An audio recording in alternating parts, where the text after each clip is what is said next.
Thank you. Okay, I'd like to call to order the regular meeting of Monday, September 23rd, 2024. I ask all who have not signed in, please do so. Please turn off all cell phones and other electronic devices. Please conduct any private conversation outside. And, please, salute to the flag.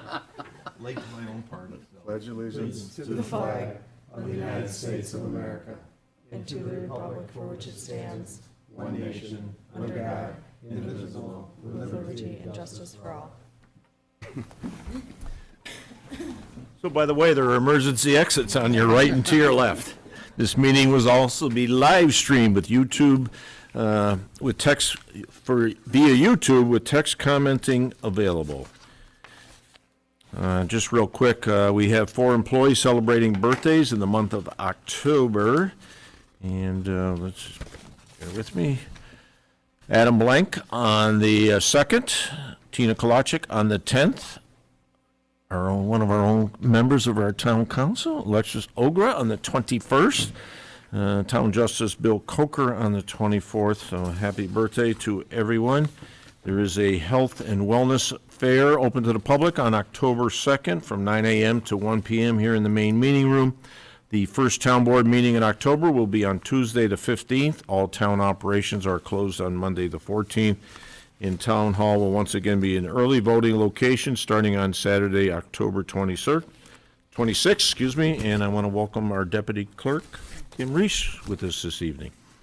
So, Kim, at this time now your work's going to start. Public hearing. We have 2 public hearings, and I ask that you please read public hearing number 1. Please take notice that the Victortown Board is considering a 6-month extension to a local law which imposed a 6-month moratorium on the review, approval, permitting, and/or construction of large-scale solar energy systems in the town of Victor. Please take further notice that a public hearing regarding the proposed extension shall be held on September 23rd, 2024 at 7 p.m. at the Victortown Hall, 85 East Main Street, Victor. This notice ran in the Canandaigua Messenger on September 13th and was posted on the town website and the town and village bulletin boards on September 10th. Thank you very much, Kim.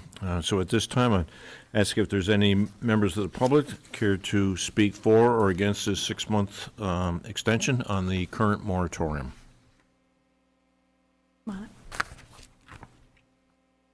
Good evening. My name is Tracy Gray. I live at 8016 Main Street, Fishers. The reason I'm here tonight is because Paul Highland's property, who is right next door to mine, is where the first proposal was from Norbut to put in the solar panel farm. I understand there's an extension. It's a moratorium this evening on whether you're going to go forward or back. I feel that probably why the extension is going on because we're trying, or whoever it be, is trying to figure out how to get this thing passed and change the zoning in residential areas.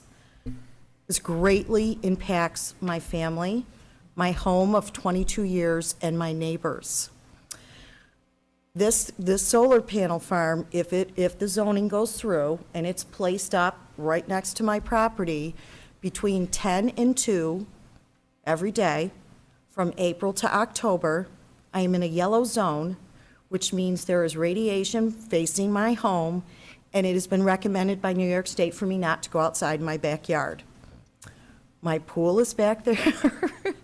About an acre of my property is back there. Our gardens are back there. There is wildlife, and we back up to quite a bit of property that runs up to the New York State Thruway, which is owned by another entity on Fishers Road. On the other side of where this proposal is, facing, heading east, is Tom Galisano's property. And there is great concern over drainage on both sides, mine, because that field floods continually. There is no access road to it. So the Caparellis, which live right below me, and the Sittlers, which will live right below me, there is a road going up to Paul's home. Their property would be impacted, not only with drainage, but there would have to be quite a substantial driveway put in to get equipment up there. These things need constant maintenance. They're also thinking about putting a retaining pond in, which is literally directly next to my front yard. I don't know if there's a smell content. I don't know if that's just for drainage. I don't know if pollutants will be falling into that. They're also looking into clear cutting between Paul's property and mine to make a roadway around these things due to fire, due to maintenance, and there's substantial growth in wildlife that would be impacted. So basically where I've lived for 22 years. I guess why I'm here tonight is not opposed to the solar farms. I just don't believe they belong in a residential community or near residential. You know, there's a lot of farms that maybe are inactive or coming down, that maybe where they're secluded would be a better option. I know that our gravel pit here in Victor, which is up for sale, would be a fantastic option to utilize that space. But I do believe on residential, changing the zoning, you're going to open up a lot of other issues. Once that zoning gets changed, it's not going to go back, and now it opens the door for all sorts of different zoning. That whole street is residential, except closer up here to Route 96 where there is commercial property. But as you head closer to Mendon, which is down where I am, it is residential. The average family that has lived in their homes on that street is 25-plus years. We have residents that have been there for 40. We have residents, family that have been there for over 80 years. And to all of a sudden put this solar farm up in the middle of our backyards and be told you can't go out in your backyard during the 5 nicest months out of upstate New York, I'm not happy with. Also, it affects behind, coming down Route 64, properties in Mendon, where there is a street, I can't think of the name of the street, but it's heading north on 64. You turn into the right. The average home in that neighborhood, which backs up to this, is over $1 million. And I don't think they're going to appreciate having these things facing their windows either. So I'm speaking about my property. I know there's another property involved off of Boughton Hill Road, which a new development was just built. There's residents there that have been there only 6 months and are like, wait a minute, I'm going to have a solar farm? Again, no one is saying, or at least I'm not, I'm for solar energy. But when this was originally brought up and the file was on our Victor website, which now it has disappeared, so I'm not sure where that went, it talked about the colors green, yellow, and red, where it would be an environmental impact as well as to citizens. It also discussed where the original electricity was going to go, which was to Niagara Mohawk, and then in one of the meetings here back in the spring, they said, oh no, we'll subsidize Victor. So that's another concern. Why would we put this in our community if we're not going to reap the benefits? And why would it be next to residential? This is new technology, and I'm all for it, but we don't know the impacts on it. We don't know if it's going to affect our water. We have a lot of folks on well on my street as well. There's no sewers. We're on septic. We have sportsmen who hunt. We don't know what the environmental impact is going to be. You've got the creek, Arundecoit Creek, across the street from my home. Where's all this water going to drain into? It's going to drain into Arundecoit Creek coming down my hill from this solar farm. These things need constant maintenance. Historically, once they're put in, the companies who put them in do not maintain them, and then they get sold, and then they get sold again, and then they get sold. They start breaking, these batteries, the glass breaks. We have hail up here. We have heavy snow. We're in northern, western New York. There's quite a bit of maintenance up and down, the traffic that's going to come down. And also we have 2 bridges that, as you know, were newly built, maybe just several years ago, that right now, we don't have 18-wheelers coming down our road or heavy construction equipment. Has anyone looked at the bridges? Are they going to hold this stuff to get up this hill to maintain these things? So before we just say, hey, this is a great idea and someone's going to make a lot of money off of it, I think, and I'm not trying to be disrespectful, but sitting here as a home resident, this is really frustrating. And to have certain folks up on the board, no offense, decide what's going to go next to my home of 22 years, I'm furious. So before we put another 6 months of effort into this, Let's decide where they're going to go, potentially, and then maybe there's a discussion of, okay, these aren't going to go next to residential, but we have a couple of options of where we could put them, and then I think you'd get more support for that. Because again, no one is saying they're not, I don't know enough about the green energy, but it just seems like many cities around the country are jumping on this train, and they're having a lot of problems once they're in. It's pretty easy to get them in, it's millions of dollars to get them out, and the effects on the environment after they're in. So I'm asking, as a resident of this community and a taxpayer, to really think about this. You guys are great with parks, you're great with making stuff available for the kids. Please be great with your homeowners, because there's a lot of families that are going to be impacted by this. That's all I have to say. Thank you for your comments. Hi there, Michelle Har. I'm coming here on a few different levels. One, I could be here talking to you.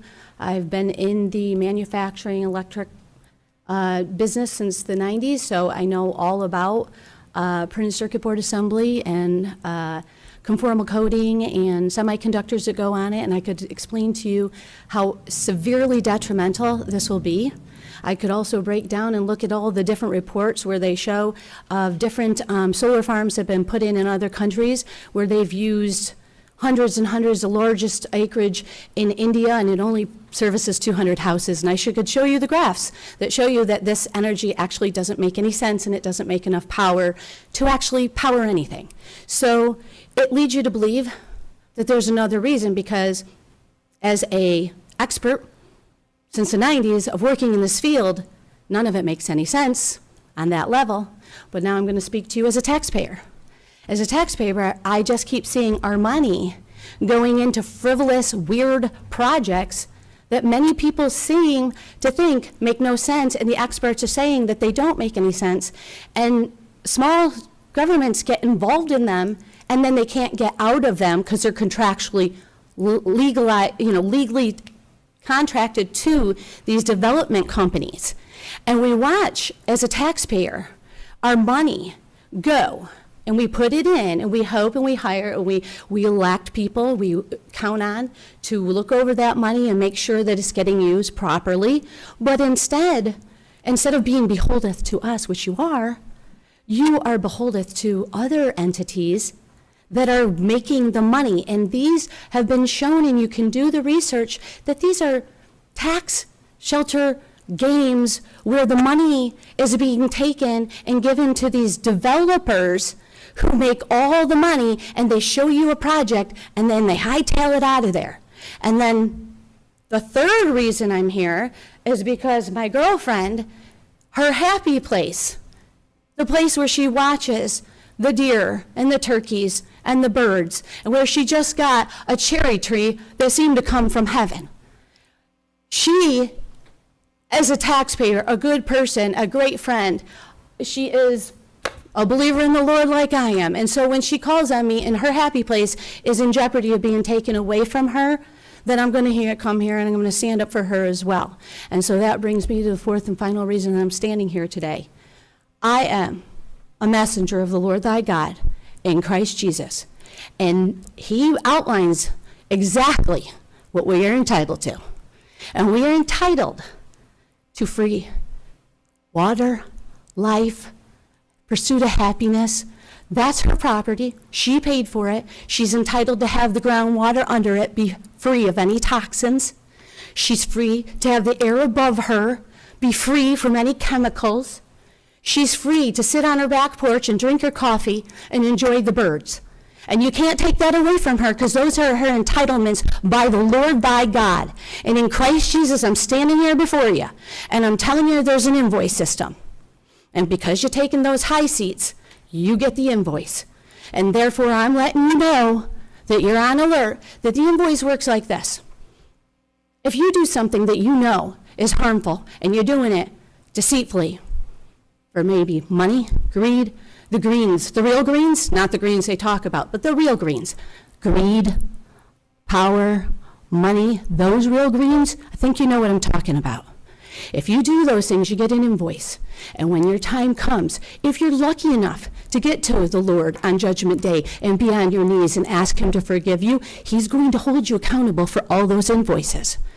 If you don't make it there and the devil decides he's done using you, you're going to pay for them before that. And I tell you, I've seen it, and it ain't a pretty thing. So I ask you now, you better be doing this for the right reasons. And I know the technology. It makes no sense. You want something? Go to Victor Insulators. They're already contaminated over there in the back lot. This makes no sense. You're going to go up on a hill where God puts his sun, where the water comes down and fills the groundwater that then trickles through the creeks. You're going to do it there? That makes no sense. That's evil work. God gave us free water. Moses pounded the rock and out came the water. You're going to pound into the rock and you're going to contaminate her water. And I'm not going to stand by and watch it happen. I'm going to stand up, I'm going to speak the word, and I'm going to tell you every single thing we are done in the dark. Luke 8:17 says, "For nothing is secret that shall not be made manifest, neither is anything hid that shall not be known and come abroad." It's going to come abroad, and you don't want that invoice on you. So, in Christ Jesus, amen. Any other members of the public care to speak for or against this moratorium extension? Okay, close public hearing number 1 and ask the clerk to read public hearing number 2. Please take notice the Victortown Board will take into consideration a mass gathering permit application for the Festival of Lights at Victor Hills Golf Club during the regularly scheduled Town Board meeting on the 23rd day of September 2024 at 7 p.m. at the Victor Town Hall, 85 East Main Street.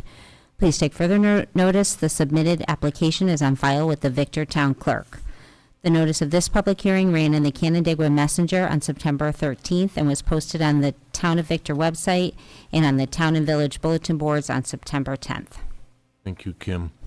Again, we'll ask if there's any members of the public care to speak for or against the consideration for this mass gathering permit for the Holiday Light Show at Victor Hills Golf. Again, we ask if anyone care to speak for or against this mass gathering permit for the Victor Hills Holiday Lights. And that's, ask for a motion to close the public hearing. Second. All those in favor? Aye.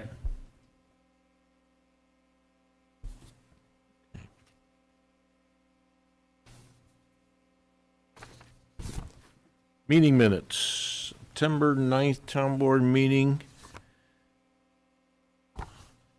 So moved. Second. Okay, we have a second. I know I was absent. I will share that I have read the meeting minutes and watched the YouTube of the meeting, and I'm comfortable in voting for these meeting minutes. So I will not be abstaining. I will actually, like others, so I'll call for a vote. All those in favor signify by saying aye. Aye. Those opposed, those abstaining. Moving to, we'll ask our clerk to read manifest number 18, introduce manifest number 18. Manifest number 18 in the amount of $503,489.67 has been reviewed by the Victortown Board with the following accounts charged: General Townwide, General Outside Village, Highway Townwide, the lighting districts of Fishers, Brookwood Meadows, High Point, Cobblestone, Quail Ridge, Rolling Meadows, Legacy at the Fairways, and Stone Lee, and also the Consolidated Sewer Fund and Trust and Agency. Thank you, Kim. Again, we'll start with the range of our $5,000 or more, and starting with payment number 1, the Bluestone Creek, October rent.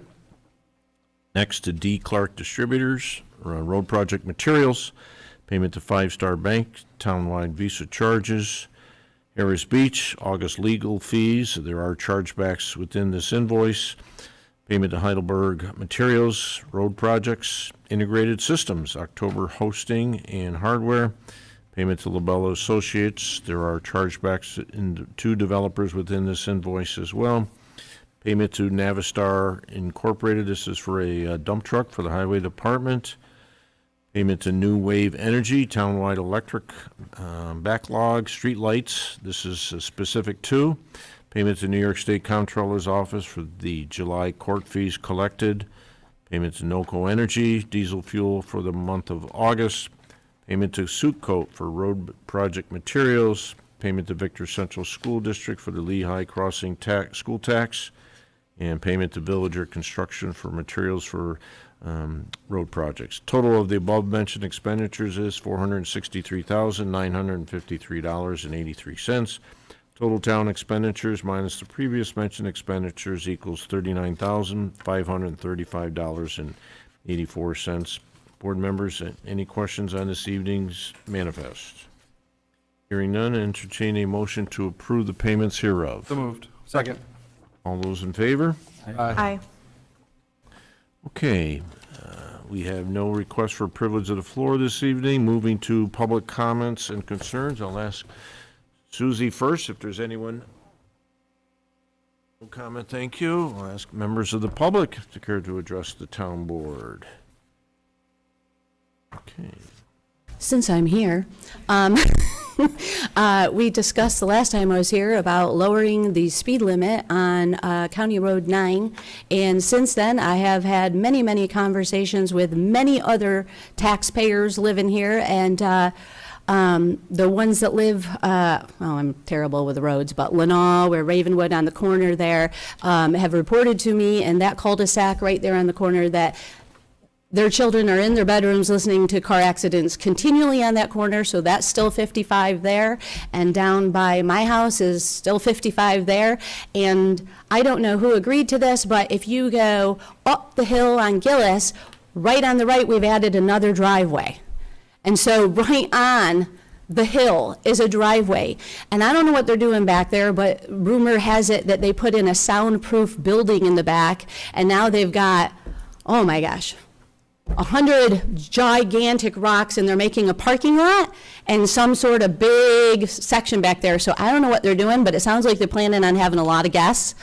And there's a driveway now just added, somebody approved it, right on the going up the hill. There was already their house one that was already there at the top, but now this one is right on. So we're going in the wrong direction here for that intersection. It's seemingly that we're getting more populated.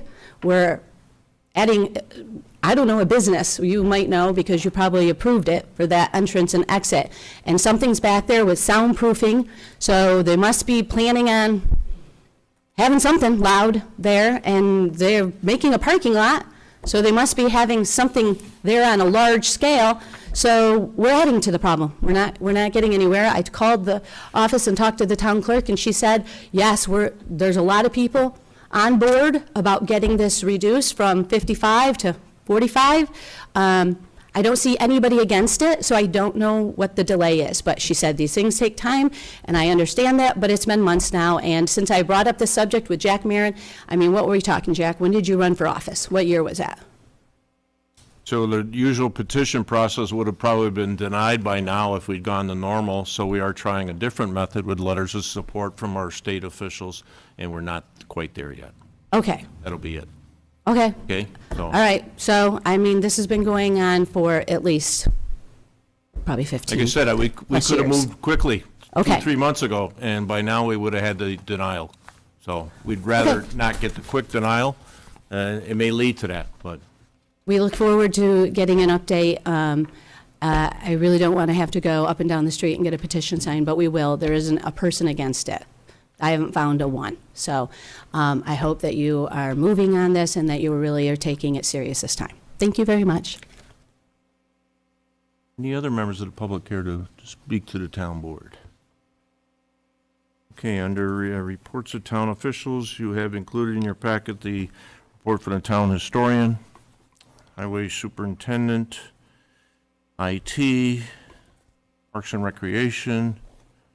I did want to, I sent out by the clerk was the pro-housing community program for discussion this evening.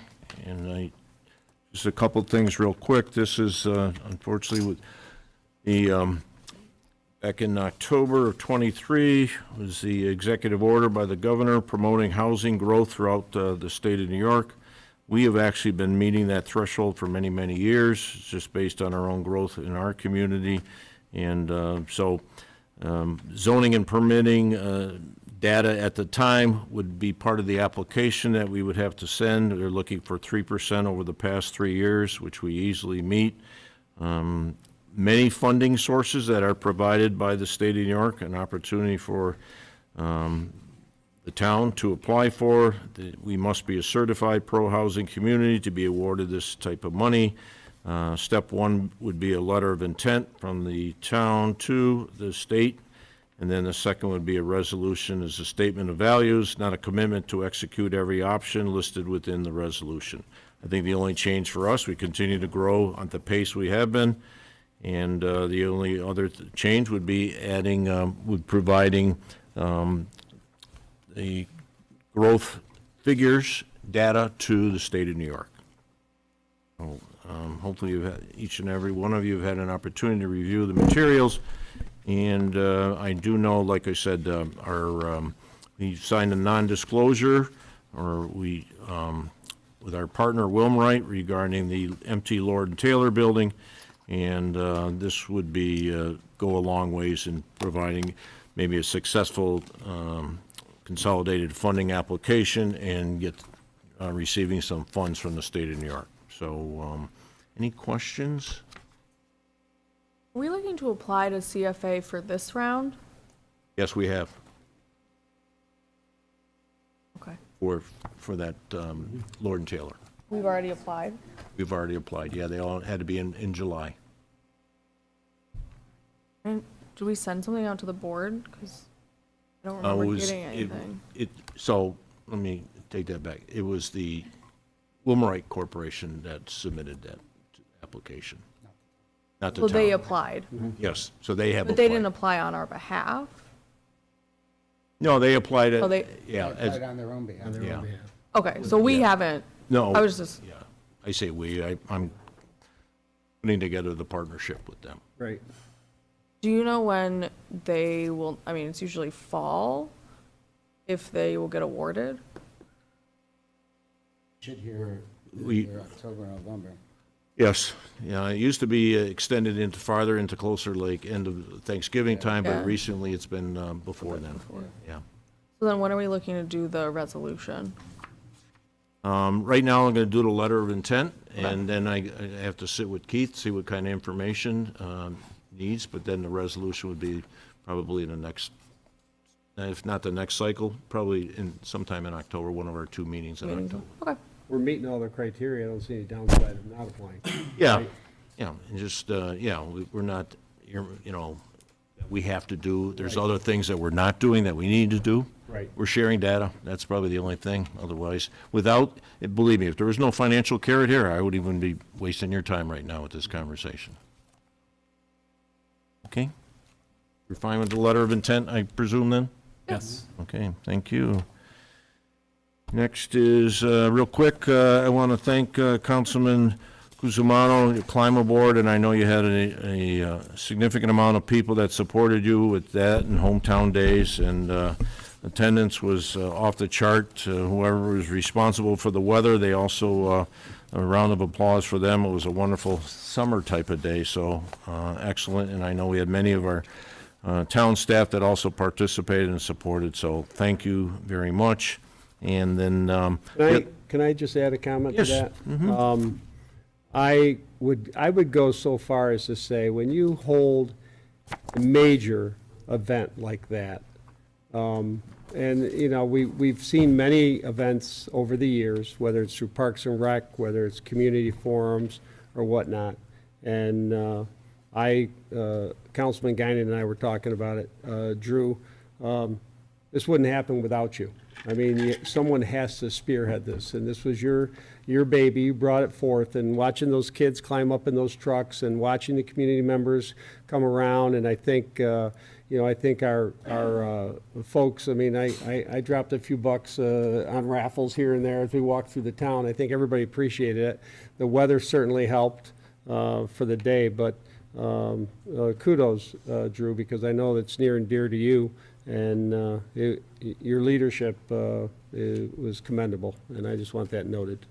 Thank you very much. Thank you. Yeah, and I'd like to add to that too, because I spent quite a bit of time there.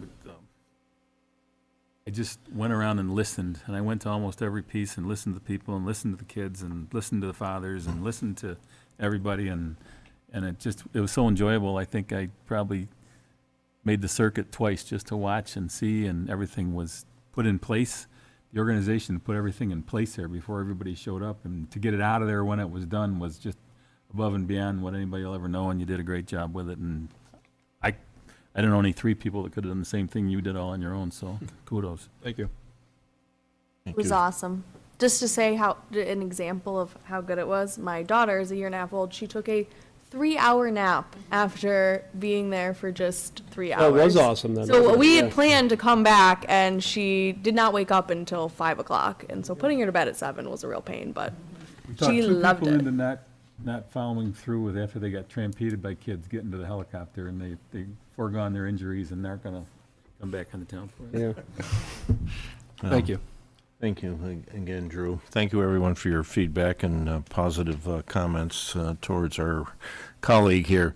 And the other thing is, on Ontario County landfill, we have a number of items that is on our website regarding the future of this landfill. It's earmarked to be closing in 2028. And so right now, there's a number of opportunities for the public to become more informed. There is literature on our website, as I mentioned, and we have offered an opportunity to have a presentation here. Whether or not we receive that okay remains to be seen, but I certainly ask folks to get educated. Anticipate that potentially it could be a decision made the end of this year. It is a landfill that is owned by Ontario County, operated by Casella, and it resides in the town of Seneca. The Seneca Town Board has 2 years ago, a year and a half ago, came out with a resolution stating that they do not want it to be expanded, whether it's up or out. So more to follow in the future on that. So moving to, town board members, any questions? Oh, I had a question about the landfill. Do you know, are they planning on doing any sort of like cost analysis? Like, I read through the report and there wasn't, the one that the county had done, there wasn't any sort of really cost associated with how it might affect different towns and how they do garbage, right? I mean, I live in the village, and, you know, we have trash pickup by the village versus in the town, a transfer station versus, you know, subcontracting out. I'll be honest, I don't know. If you want to submit that kind of question, certainly that could be sent along. I think there is on the county website, there should be a question opportunity, because those are items that will be shared with the other members of the board as well. Okay. My guess is that the tipping fees will increase substantially. Yeah. Right? Because if they close that and we have to go somewhere else, it's going to be farther away. So just having, maybe one truck won't be enough. Right now, the village has one truck. Maybe they're going to have to get 2 trucks. Maybe you're going to have to get a truck on your budget more often because you're traveling so many miles to get rid of it. And it starts moving towards a monopoly, really, with Casella and Waste Management. And and we've been, you know, people like the recycling center because they like to have ownership over their own recyclables and the bucket exchange program and those things. But I can see those costs increasing significantly if that closes, which is scheduled to close in 2028. And that's the carrot that everybody wants the answer to. And that's not going to be very forthcoming, I don't think, from the county, because they don't know. And a lot of it depends on where we're going to go with our trash. Well, the unfortunate thing is going to be that it's not just us, it's many municipalities that go there. Yeah. And there's going to be a rash of, your choices are going to be High Acres, Riga, and Seneca Meadows. And Seneca Meadows is trying to get an extension put on theirs. But you got 3 choices, and none of them are close. And it's going to be a bidding war, probably. It's going to come down to who does what for who, and they're all private. So we aren't going to have any real say in it. There's no going to there's the cost analysis is almost impossible until we know what they're going to do to us. But we got to be ready for it far in advance of the actual closing in itself, because it's going to. I'm assuming, but I know that the costs included in just equipment and time and capacities of vehicles and how far we have to go, and the tipping fees are going to be like Dave said, it's going to be a big eye-opening when it happens, so we got to be ready for it. They got you right where they want you, and it's one of three, so. So is that something like once the county makes a decision, how do we plan for that as a town? We're going to have to submit. About how do we do a cost analysis? Like, how does that affect the transfer station, I guess? Well, I think I think what would happen is I think that we'd have to become realistic with what we as the town can help supplement or help offset. I guess the comparison right now is I can take my refuse to the town for $130 a year, right? If I had curbside pickup, if I was paying for Casella or Waste Management, they're probably paying $400 to $500 a year for that. At least. Right? So I think what happens is that I think for us to maintain the recycling center, we're gonna see those fees increase significantly because we want to try to do that for our residents, but at the same time, we can't be giving it away either from that standpoint. That cost analysis will be, and then we've tried to raise the rates a little bit every year. Casey's done a great job with that, and we've been doing that, and we might have to start looking, 2028, we think is a long ways away, but it's not. And it's gonna be, it's something that we have to plan for, and we have to look at and take a real deep dive into what we can afford and what we can't afford, and, what residents want. And, I mean, I think we've done some great things with the swap shop, the people that use that, the bucket exchange program, the organics that we have kept from going to landfill, that has saved us some money, taking the metal back and taking that, as little as we get for that. It's still better than people trying to shove it into, landfill. So, but it's, There'll be some directives coming out of that, right now, paper and metal, cardboard, doing well. There may be capacity left that may provide us some, additional opportunity to continue to bring refuse there for another year, or less, or more. down to Seneca. Down to Yeah. Seneca, whether or not Casella is still the, running it, remains to be seen. A lot of unknowns Yeah. at this point, but it's general awareness that, we just send our trash and, it's picked up and away it goes, and many people don't even know where it's going. And, you certainly, on 5 and 20, there's a lot of airspace that's been filled with garbage. Yeah. And you drive into Seneca County and it's, whew, And the trucks that are backed up there on a daily basis, yeah, right? yep. And Remember, then, it's happened in the past in other locations, and then there's only another one for them to go to. They'll even travel, they'll bring garbage from other communities and downstate and all that. So it's gonna be very, very competitive, and there may become a time that the county looks at it, they're gonna have to, from the standpoint that maybe towns can join together to get some pricing if that's possible in recycles, but who knows what's gonna happen. But it's tough. Like Waste Management with Monroe County and the towns going mostly to Riga and out, they've cut some deals here and there and stuff and tried to get a sort of a co-op kind of a deal, but it's just a matter of how far you're gonna go, and it's gonna be tough. At one time, Seneca Metals was bringing, and it's way more than that now, when I was involved with it, was bringing 4,000 ton a day into that facility, and it's more now. Yep. Probably 5,000 to 6,000 ton per day of garbage.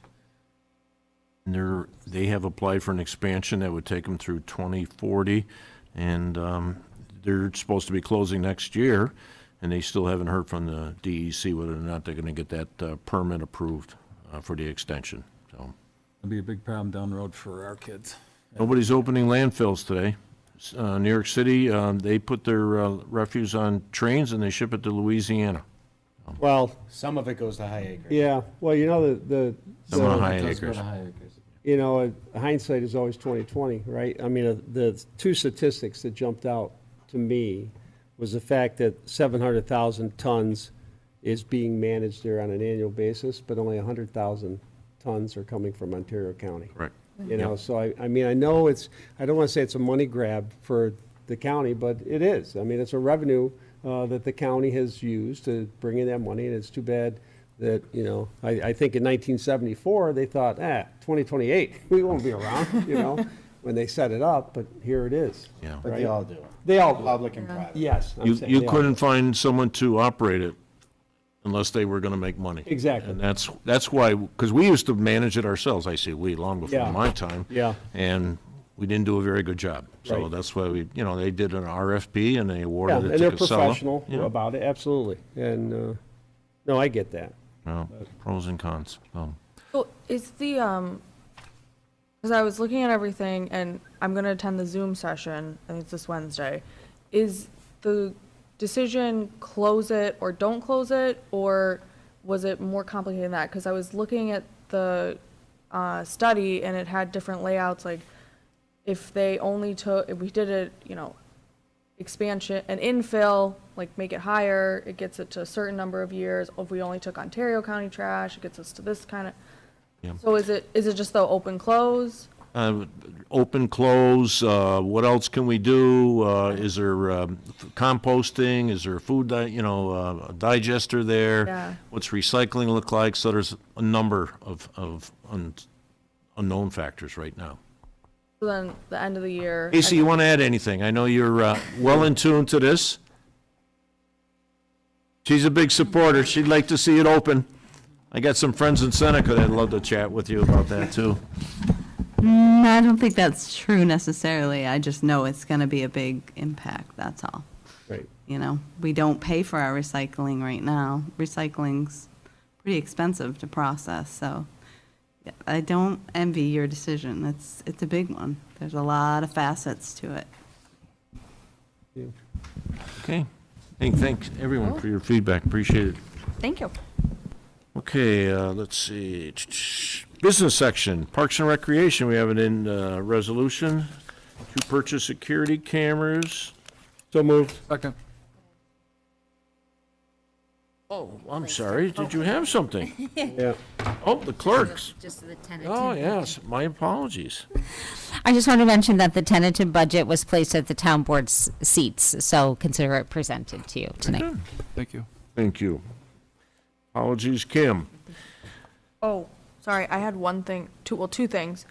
First, attended the village board meeting last Monday, speaking of garbage, their garbage truck is down, so they had to do a day with K&D, and then I've seen the Parrington town truck roaming around my streets, so I don't think that's come to a resolution yet. And then on the changing tables, we have it scheduled for consultant Denise to come out on October 15th and take a look at Victor Municipal Park and Dryer Park. And I sent everybody an article about the one that just opened on the Thruway, and I'm trying to get out to the one right outside of Syracuse to get photos and send it to everyone. But every time I've gone, it has been locked. So they say it's open, but I don't think it actually is. So that's just the update on those two. Okay. So moved on resolution 1. Second. Okay, well, thank you. All those in favor signify by saying aye. Aye. Those opposed, resolution number 1 is passed. Number 2 is setting a public hearing for the code revision. So moved. Second. Okay, all those in favor? Aye. Those opposed? No. And can I just say on the code revision, I would feel just a little bit more comfortable if we could look at some other municipalities as to what they do on the fences for the corner lots. Okay. Thank you for your feedback. Number 3, So moved. Second. okay, all those in favor? Aye. Aye. Those opposed? No. And number 4, this is the probationary appointment for Craig Cummings to for the construction inspector position. moved. Second. All those in favor? Aye. Those opposed? Number 4 is passed. Number 5, setting a public hearing for the town budget. This would be a public hearing on October the 28th at 7 PM. So moved. Second. All those in favor? Aye. And number 6, following the public hearing, this is the mass gathering permit to allow a holiday light show at Victor Hills So Golf. moved. Second. All those in favor? Aye. Those opposed? Number 6 is passed. Number 7, this is the hold harmless agreement. So moved. Okay, Second. Second. And I will recuse myself for the reasons stated previously. okay, thank you. All those in favor? Aye. Those opposed? And 1 abstention. Are we voting on the 6-month solar moratorium, or is that next meeting? No, Next. that has to wait. Oh, we should go Because county, we're gonna- county. That would probably be when, Kim? I think the next meeting, because Next the meeting. county meeting is It's Wednesday, yeah. Suzie, public comments. Thank you. Members of the public care to address the town board? Hearing none, we'll entertain a So motion. moved. Wait, Oh, wait, oh, I guess we got, that one. Hi, James Gray, 8016 Main Street, Fishers. I was here at the initial meeting, as far as I know, the initial one, and concerned with glare and value of the property. I and one other resident who wasn't here today are going to be directly affected by this glare. The gentleman from Norbit said there was very little glare, it's going to affect the residents. Very untrue. I have 40 hours of glare, and 40% or more of that is yellow. Is anyone here aware of what that is? It's unacceptable. And what it's going to do to the value of my property. How is this going to get handled? So, I don't think the people that have spoken on this understand what tonight's moratorium was about. Councilwoman Ogra has led a team to revisit the solar law that's currently on the books with the town of Victor. We've spent the last 6 months under her leadership to revisit, make changes to it, to address concerns that have been raised about it. Tonight was to provide another 6 months for that same team to revisit our law, make changes to it, and then bring it to this town board for its consideration. That's what I gathered. I didn't That's think we all had a that, solution tonight. that's but- all that the hearing was about tonight, was that. Okay. Agreeing to allow the team led by Councilwoman to continue to work on the law and bring it to this town board for its consideration. That's all. It had nothing to do with any specific project that's been presented to this board or the planning board or any board of the town. That's what I figured. I just wanted to speak anyways. There was also information available about the study that was done previously, and it was available, and now it's not available. Do you know what happened to it? I don't. well, we'll have to check on that. All the research that Norbert did. How would I find that out later? Who would I speak with? That was part of their presentation? I think it would, like, if it was an application to the. I think it was zone within their planning? application to it. If it was within their application materials, you can submit a Freedom of Information law request to Okay, obtain so it was records of the available, now it's application or any gone. materials that the Norbit presented to the town. Okay, all right. Yeah, that, Withdraw their application when we went into a moratorium? I don't, No, no, think I it's don't just think on the hold. application was ever deemed complete, Okay. and it was never formally processed or reviewed because it was never deemed complete. And then the moratorium was adopted to revisit the law, and it's just been, so I think what you Going saw nowhere. was part of their So that- presentation. It was but that there, yes. application material is probably still in the planning board or town clerk's Yeah. offices, so you It's submit a somewhere then, okay. Freedom of Information law request, submit a form to the town clerk, and then the planning department and the town clerk will locate those Okay. materials and make them available for you to copy. Again, sure. Thanks. All right? Yep. Okay, motion to adjourn. So moved. Second. All those in favor? Aye.